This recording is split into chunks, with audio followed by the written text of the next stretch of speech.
வணக்கம் நண்பர்களே. இன்றுமால நம்ம இன்றைக்கி என்ன பார்க்க போகிறோன்னா பாபா ராம்தேவ் மேலே இன்றைக்கி தீர்ப்பு சொல்ல போகிறாங்க சுப்ரீம் கோர்ட்டில்.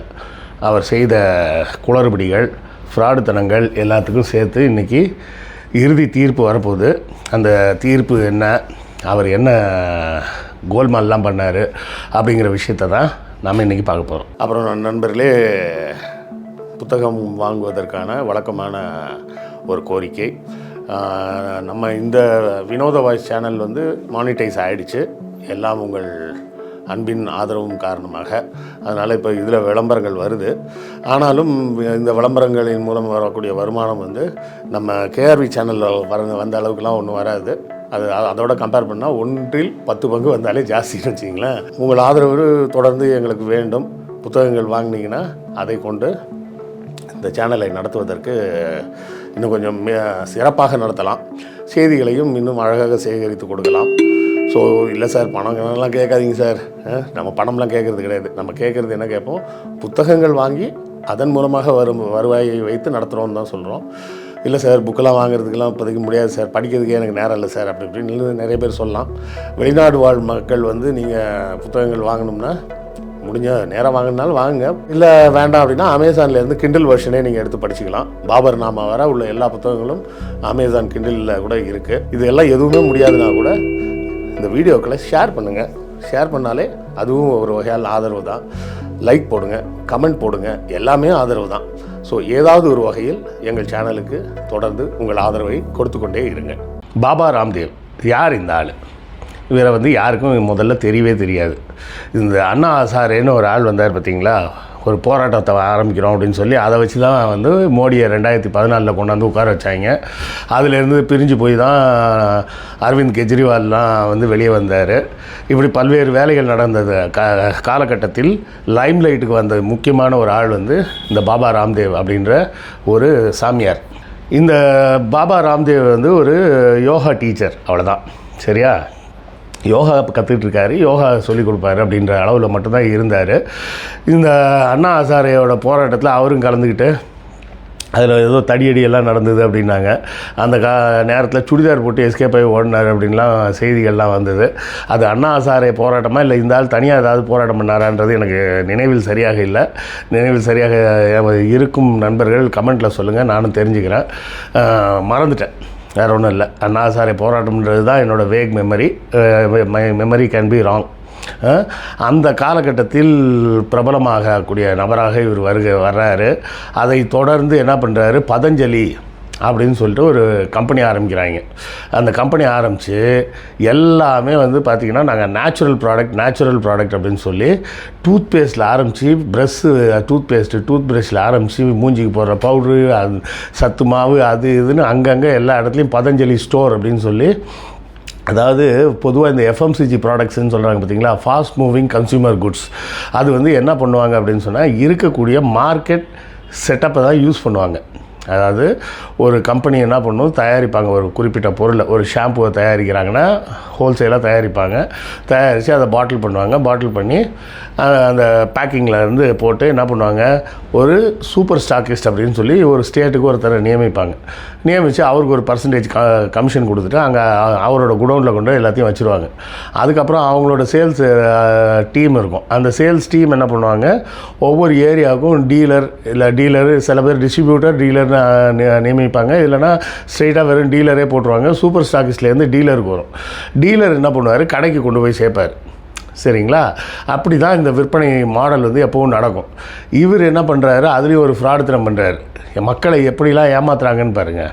அதாவது இந்த ப்ராடக்டை நீங்களே விற்கலாம், நீங்களே உங்கள் ஏரியாவில் பதஞ்சலி ஸ்டோர்னு ஒரு கடை ஆரம்பிங்க, ஃப்ரான்ச்சைசி தரேன் அப்படின்ற மாதிரி ஒரு விஷயத்த சொல்லி எல்லா பகுதியும் இந்தியா முழுவதும் பதஞ்சலி ஸ்டோர்னு சொல்லி ஒன்று ஆரம்பித்து அதிக விலைக்கு விற்கிறாங்க. அதாவது இப்போ சாதாரணமாக ஒரு ஷாம்பு 100 ரூபாய்க்கு விற்கிதுன்னு வைங்களேன், இவங்க விற்கிற ரேட் எவ்வளவு, 150 ரூபா 170 ரூபா அந்த மாதிரி விற்கிறது. அதை கொண்டு போய் இந்த பதஞ்சலி ஸ்டோர் ஃப்ரான்ச்சைசி எடுத்திருப்பார்ல, அவனுக்கு ஒரு ப்ராடக்ட்டுக்கு 50 ரூபா 60 ரூபா கொடுக்கறது. மற்ற கடைகளெல்லாம் அவ்வளோ கமிஷன்லாம் கிடைக்காது. மொத்தமே ஒரு 30% தான் எல்லா கமிஷனும் சேர்ந்தே வந்துடும். அதாவது 30 அப்படின்றது தான் கணக்கு. 30% வந்து ப்ரொடக்ஷன் காஸ்ட்டு, இன்னொரு 30% அதாவது 30 ரூபா ப்ரொடக்ஷன் காஸ்ட்னால் அந்த பொருளோட விலை வந்து 90 ரூபா இருக்கும். புரியுதுங்களா? அப்போ இன்னொரு 30% 30 ரூபா எதுக்கு வரும்? அந்த கம்பெனியை மெயின்டைன் பண்ணுறது, கம்பெனியோட ப்ராஃபிட்டு, அட்வர்டைஸ்மெண்ட்டு எல்லாத்துக்கும் சேர்த்து தான் அந்த 30%. மூணாவது 30% யாருக்குன்னா இந்த கடைக்காரரு, டிஸ்ட்ரிபியூட்டரு, டீலரு, ஸ்டாக்கிஸ்ட்டு இவங்க எல்லாருக்கும் கொடுக்குற கமிஷன். இப்படி தான் பண்ணுவாங்க. ஆனால் இவங்க என்ன பண்ணுறது, 30 ரூபாய்க்கு தயாரிக்கக்கூடிய ஒரு பொருளை மார்க்கெட்டில் 100 ரூபாய்க்கு விற்கிற இடத்துல 170 ரூபாய்க்கு விற்கிறது. அப்போ என்ன சார், இந்த 15 ஸ்டோர் வச்சுருக்கான் பார்த்தீங்களா, அவனுக்கு 60 ரூபா 70 ரூபா கொடுக்குறது, மிச்சம் 30 ரூபாய்க்கு தயாரித்து நேராக 100 ரூபா ப்ராஃபிட்டும் இவங்களே எடுத்துக்கிறது. இப்படி தான் ஏமாத்து வேலை பண்ணிக்கிட்டு இருந்தாங்க. இது ஒரு புறம் ஓடிக்கிட்டே இருந்தது. நேச்சுரல் ப்ராடக்ட்டுன்னு சொல்லிவிட்டு என்னெல்லாம் விற்றாங்க, soap, powder, shampoo, hair oil, என்னெல்லாம் மார்க்கெட்டில் அவைலபிள் இருக்கோ எல்லா ப்ராடக்ட்டுக்கும் ஒன்று போட்டு விற்றுக்கிட்டு இருந்தாங்க. சரி, அதாவது ஒழிஞ்சு போகிறாங்க. சரியா? அதாவது ப்ராடக்ட்டு விற்றாங்க, ஒழிஞ்சு போகிறாங்கன்னு விட்டுறலாம். இந்த கொரோனா வந்த பீரியடில் தான் ஒரு பெரிய கூத்தடிச்சாங்க. கோரோனில் அப்படின்னு சொல்லிட்டு நாங்கள் ஒரு டேப்லெட் கண்டுபிடிச்சிருக்கோம், இதை சாப்பிட்டிங்கன்னா கொரோனா சரியாக போகும்ட்டாங்க. சொன்னது மட்டும் இல்லை, விளம்பரம்லாம் கொடுக்க ஆரம்பிச்சிட்டாங்க. அது வந்து இந்தியன் ஃபார்மகாலஜி சட்டத்துக்கே எதிரான சட்டம். நீங்கள் வந்து மருந்து மாத்திரையை வந்து விற்க முடியாது. அப்போ விற்கிறாங்களே சார், விக்ஸு இதெல்லாம் வாங்குகிறோமே, விக்ஸு, பேராசிட்டமால், டோலப்பர்லாம் வாங்கி சாப்பிட்றோமே அப்படின்னா அதுக்கெல்லாம் பேர் ஓடிசின்னு பேர், ஓவர் த கவுண்டர் ப்ராடக்ட்னு பேர். அதுக்கு டாக்டரோட ப்ரிஸ்கிரிப்ஷன் தேவையில்லை. சரிங்களா? டாக்டர் வந்து சொல்லாமல் எந்த மருந்தையும் விற்கக்கூடாது அப்படிங்கிறது ஃபார்மகாலஜி சட்டப்படி உள்ளது. நம்ம இந்திய சட்டத்துலேயும் உண்டு, வெளிநாடுகளில் எல்லா நாடுகள்லையுமே அது வந்து ஒரு சட்டம் இருக்குது. அந்த விற்கக்கூடாதுன்றது மட்டும் இல்லை, அந்த பொருளை மார்க்கெட்டிங் பண்ணக்கூடாது, அதாவது அட்வர்டைஸ்மெண்ட் பண்ணக்கூடாது. புரியுதா? எங்கள் மாத்திரையை சாப்பிட்டிங்கன்னா உங்களுக்கு மலேரியா சரியாக போகும் அப்படின்னு விளம்பரம் கொடுக்கக்கூடாது. இந்த மலேரியாவுக்குன்னு ஒரு மாத்திரை இருக்குதுங்க, அந்த மாத்திரை பேர் சரியாக ஞாபகம் இல்லை எனக்கு, ஹெச்சில் ஏதோ ஒரு பேர் வரும். அந்த மாத்திரை வந்து சாப்பிட்டிங்கன்னா மலேரியா கேட்கும். 6 டோஸோ என்னோ கொடுப்பாங்க வரிசையாக. முதல்ல ஒரு டோஸு, அப்புறம் 1 மணி நேரம் கழிச்சு ஒன்று, 6 மணி நேரம் கழிச்சு ஒன்று, மறுநாள் ஒன்று, அதுக்கடுத்த நாள் ஒன்றுன்னு அதுக்கு ஒரு டோசேஜ் இருக்குது. அது சாப்பிட்டா சரியாக போகும். ஆனால் அந்த மாத்திரையை கடையில் டாக்டர் ப்ரிஸ்கிரிப்ஷன் இல்லாமல் விற்கக்கூடாது அப்படின்னு நமக்கு சட்டமே இருக்குது. அதாவது எப்போதுமே எந்த ஒரு மாத்திரையும் உடலை இந்த நோயை குணப்படுத்தும் அப்படின்னு சொல்லி விளம்பரம் பண்ணக்கூடாது. தடுப்பூசி கூட விளம்பரம் போடும்போது எப்படி போடுவாங்கன்னு நீங்கள் நல்லா பார்த்துருப்பீங்க. இதெல்லாம் இந்த தடுப்பூசி வந்து சில இடத்துல இப்போ பொதுநலன் கருதி அப்படின்னு பேப்பரில் அட்வர்டைஸ்மெண்ட் போடுவாங்க. போடும்போது என்ன சொல்லுவாங்க, இதை பற்றி மேல் விவரங்களுக்கு உங்கள் மருத்துவரை தொடர்பு கொள்ளவும் அப்படின்னு தான் இருக்குமே தவிர எங்கள் கம்பெனியில் வாங்கி நீங்களே ஊசி குத்திக்கிங்க அப்படின்லாம் போட்டிருக்காது. புரியுதா? அப்போது நம்ம சட்டப்படியே பார்த்திங்கன்னா எந்த மருந்தாக இருந்தாலும் அது ஒரு மருத்துவரின் பரிந்துரையின் பேர் தான் கொடுக்கப்படணும். இவங்க என்ன பண்ணாங்க, கொரோனில் அப்படின்னு ஒரு மாத்திரை, இந்த மாத்திரையை சாப்பிட்டிங்கன்னா கொரோனா சரியாக போகும்னு விற்றுட்டாங்க. அதை நிறைய பேர் வாங்கி தின்னு தொலைச்சாங்க. நிறைய பேர் செத்தும் போனாங்க. அந்த மாத்திரையில் ஒரு கருமாந்திரமும் கிடையாது, ஒரு இளவும் கிடையாது. இவ்வளோ கோபமாக சொல்கிறேன்னா, ஏன்னா இந்த மருத்துவம் சார்ந்து ஏகப்பட்ட பொருளிகளையும் பொய்யும் புரட்டுமா பரப்பி வச்சுருக்கிறாங்க. அதுதான் பெரிய எரிச்சல். சரிங்களா? அதாவது அதுக்குன்னு தகுதி வாய்ந்த மருத்துவர்கிட்ட போய் மருத்துவம் பண்ணிங்கன்னா தப்பு ஒன்றும் இல்லை. சித்தா போகலாமன்னா போங்க, வேணான்னு சொல்லலை. பிஎஸ்எம்எஸ்னு படிச்சிருப்பாங்க, அந்த சித்தா டாக்டர்கிட்ட போங்க. ஆயுர்வேதா போகலாமா போங்க. அதுக்கு வந்து அந்த பிஏஎம்எஸ்னு ஒன்று படிச்சிருப்பாங்க, அவங்கள்ட்ட போய் கேளுங்க. அவங்க சொல்லுவாங்க, இது வர உள்ள விஷயங்களை தான் இதில் குணப்படுத்த முடியும், இதுக்கு மேலேனா குணப்படுத்த முடியாது, நீங்கள் மாடர்ன் மெடிசனுக்கு போயிடுங்கன்னு சொல்லுவாங்க. இந்த ஃப்ராடு சித்த வைத்தியர்கள்லாம் இருக்காங்க பார்த்தீங்களா, அவங்க தான் எதை வேணாலும் நான் சரிப்படுத்துகிறேன் வா அப்படிமா. நாங்கள் சொல்கிறதெல்லாம் என்னென்னா, இந்த சில பேர் சொல்லுவாங்க சித்த வைத்தியத்தில் கொரோனாவை சரி பண்ண முடியும் அப்படின்னு. நான் என்ன சொல்கிறேன், நீங்கள் குணப்படுத்துறதெல்லாம் அப்புறம் உங்கள் சித்த வைத்திய முறையை வைத்துக்கொண்டு இது கொரோனாவா இல்லையான்னு கண்டுபிடிங்களேன், பார்க்கலாம். அதுக்கப்புறம் கொரோனாவை நீங்கள் வைத்தியம் பண்ணலாம். முதல்ல நோய் நாடின்னு தானே சொல்கிறாங்க. அந்த நோய் நாடி, அது நோய் இதுதான் அப்படின்றத கண்டுபிடிக்கிறதுக்கு உங்களுக்கு தெரியுமா? ஒரு சித்த வைத்தியரால் இது கொரோனா, இது மலேரியா, இது டைஃபாய்டு, இது டிபி அப்படின்னு அவங்களால கண்டுபிடிக்க தெரியுமா? அப்படி கண்டுபிடிச்சி தெரிஞ்சானா அதுக்கப்புறம் மருந்து எடுத்துகிட்டு வாங்க.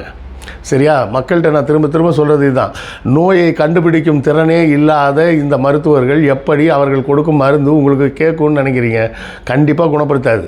இந்த வேலையை இந்த ஆள் மிகப்பெரிய விளம்பரம் பண்ணி பெரிய பிஸ்னஸ்ஸு, அதுவும் 15 ஸ்டோர் வழியாகவே விற்றாங்க அந்த மாத்திரையெல்லாம். அதன் பிறகு தான் இந்த ஃபார்மகாலஜி டிபார்ட்மெண்ட்டை முடிச்சுக்கிட்டு எந்திரிச்சு போய் பேரில் கேஸை போட்டு அரெஸ்ட் பண்ணாங்க. போன மே மாதம் வந்து தீர்ப்பு அப்புறமா சொல்கிறோன்னு தள்ளி வச்சுருந்தாங்க. அவ்வளோதான், தீர்ப்பு சொல்லாத தீர்ப்பு தள்ளி வச்சுருக்காங்க. இன்றைக்கி சொல்கிறதாக இருக்குது. இன்னும் தீர்ப்பு வரல. இந்த ரெக்கார்டிங் நடந்துகிட்டு இருக்கிற வரை தீர்ப்பு வரல. சாயங்காலமாக வந்துச்சுன்னா மறுபடியும் உங்களை அப்டேட் பண்ணுறேன். இப்போ அங்கே வச்சு என்ன சொல்லியிருக்காரு, நான் வேணால் மன்னிப்பு கேட்குறேன் அப்படி இப்படின்னு ஏதாவது பேசியிருக்காரு. ரொம்ப பேசாதீங்க, பேசினா உங்களுக்கு எதிராகவே அது திரும்பும், வாயை முட்டு கம்முன்னு உட்காரு அப்படின்னு சொல்லி சுப்ரீம் கோர்ட் வந்து கடுமையாக கண்டித்தாங்க. இன்றைக்கி அந்த தீர்ப்பு வரப்போகுது. அந்த தீர்ப்பு கண்டிப்பாக இந்த பாபா ராம்தேவ் போன்ற ஃப்ராடுகளுக்கு ஒரு மிகப்பெரிய எச்சரிக்கையாக அமையணும் அப்படிங்கிறது தான் நம்மளுடைய எண்ணம். இன்னொரு முக்கியமான விஷயம் தெரிஞ்சுக்கங்க, பாரம்பரிய வைத்தியம்ன்றது பண்ணக்கூடாது அப்படின்னு சொல்லி சுப்ரீம் கோர்ட்டில் 2008 தீர்ப்பு சொல்லிட்டாங்க. 2008 தீர்ப்பு வந்துருச்சு அதுக்கு. அதாவது கேரளாவில் இருக்க பாரம்பரிய வைத்தியர்களும் விசஸ் கேரளா கவர்மெண்ட் அப்படின்னு சொல்லி ஒரு கேஸ் வந்து சுப்ரீம் கோர்ட்டில் நடந்து 2008 அதுக்கு தீர்ப்பு சொல்லிட்டாங்க. பாரம்பரிய வைத்தியம்னு யாரும் பண்ணக்கூடாது, முறைப்படி கல்வியில் போய் படித்தவங்க வேணால் அந்த மாற்று வைத்தியங்கள் எல்லாம் பண்ணலாம். சித்தா வந்து பண்ணலாம். யார் சித்தா ட்ரீட்மெண்ட் கொடுக்கலான்னா பிஎஸ்எம்எஸ் படித்த ஒரு டாக்டர் வேணால் ட்ரீட்மெண்ட் கொடுக்கலாம். ஆயுர்வேதிக் ட்ரீட்மெண்ட் கொடுக்கலாம். யார் கொடுக்கலாம்? பிஏஎம்எஸ் படித்த ஒரு டாக்டர் தான் கொடுக்கலாம். பியூஎம்எஸ் இருக்குது, பிஹெச்எம்எஸ் இருக்குது. சரிங்களா? இந்த ஆயுர்வேதா, யுனானி, சித்தா, ஹோமியோபதி இதெல்லாம் எனக்கு நம்பிக்கையே கிடையாது. ஆனாலும் அதுக்கு வந்து உரிய படிப்பு இருக்குது. அந்த படிப்பை படித்து வந்தவங்கள்ட்ட போய் ட்ரீட்மெண்ட் எடுக்கலாம், தப்பு கிடையாது. அவங்களுக்கு தெரியும் அந்த வைத்திய முறையில் எவ்வளோ தூரத்துக்கு வைத்தியம் பண்ண முடியும், பண்ண முடியாதுன்றது அவங்களுக்கு தெரியும். அவங்க சரியான முறையில் வழிகாட்டுவாங்க. இந்த மாதிரி ஃப்ராடுங்கள்ட்டெல்லாம் போனீங்கன்னா உங்கள் காசு போகிறது மட்டும் இல்லை, மொத்தமாக உங்கள் உயிருக்கே ஆபத்து. நல்லா தயவுசெய்து புரிஞ்சுங்க. முதல்ல பிபிக்கு எங்கள்கிட்டயே மருந்து இருக்குமாங்க. முதல்ல பிபி இருக்கான்னு எப்படிடா நீங்கள் கண்டுபிடிப்பேன், அதை சொல்கிறான்னு தான் நம்ம கேட்குறது. சரிங்களா? சுகருக்கு எங்கள்கிட்ட மாத்திரை இருக்குமாங்க. அது கேட்டால் சிறுகுறிஞ்சான்னு ஒரு செடி இருக்குங்க, அதை எடுத்து வாயில் போட்டு சாப்பிட்டிங்கன்னா நாக்கு ஒரு மாதிரி மரத்து போன மாதிரி ஆகிடும். ஸோ ஜீனி எடுத்து வாயில் போட்டிங்கன்னா இனிப்பு தெரியாது. பார்த்தியா, லைவ் டெமோ காட்டுற பற்றியா சுகரை எப்படி முறிக்குது பாருங்கள். நீங்கள் ஜீனியை சாப்பிட்டா கூட அந்த ஜீனியே தெரில உங்களுக்கு அப்படின்னு சொல்லி ஏமாற்றுவாங்க. சரியா? இந்த குவாக்ஸ் கிட்ட போய் மாட்டிக்காதீங்க தயவு செய்து. அதே போல் தான் இந்த பாபா ராம்தேவும் ஒரு பெரிய ஃப்ராடு. அந்த ஃப்ராடுக்கு சரியான தீர்ப்பு இன்று வழங்கப்படும்னு நம்புவோமாக. அந்த தீர்ப்பு வந்தவுடன் மறுபடியும் உங்களோடு தொடர்பு கொள்கிறேன். அடுத்த காணொளியில் சந்திப்போம். நன்றி, வணக்கம்.